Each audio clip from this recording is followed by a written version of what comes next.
যদি দেখেন যে টুবিতে অনেক গ্যাপ পড়ে গেছে, যেমন এই যে এখানে, এখান থেকে এই পর্যন্ত এটা একটা গ্যাপ পড়ে গেছে। তো এই গ্যাপটা কিভাবে সেলাই করবেন, আপনাদেরকে এই গ্যাপটা আজকে সেলাই করে দেখাবো যে এখান থেকে এখানে আপনি কিভাবে এটা মেকআপ দিবেন। সর্বপ্রথমে এখানে এখান থেকে যেহেতু শুরু হয়েছে, এখানে একটা ছিদ্র করে নেবেন, নিয়ে এইভাবে এখান থেকে আর এই ছোট ছোট করে সোজা দানা তুলতে হবে এইভাবে, এটাই নিচ দিয়ে নিয়ে তারপরে এইভাবে যাইতে হবে। তাহলে দেখবেন যে এই গ্যাপটা আস্তে আস্তে পূর্ণ হবে। আবার এখান থেকে নিয়ে আবার ছোট ছোট করে এক খেয়ে দানা তুলতে তুলতে সামনের দিকে যেতে হবে। ঠিক আছে, এই যে গ্যাপটা পূরণ হচ্ছে।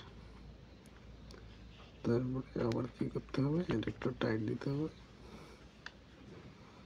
আবার এখান থেকে নিতে হবে, আবার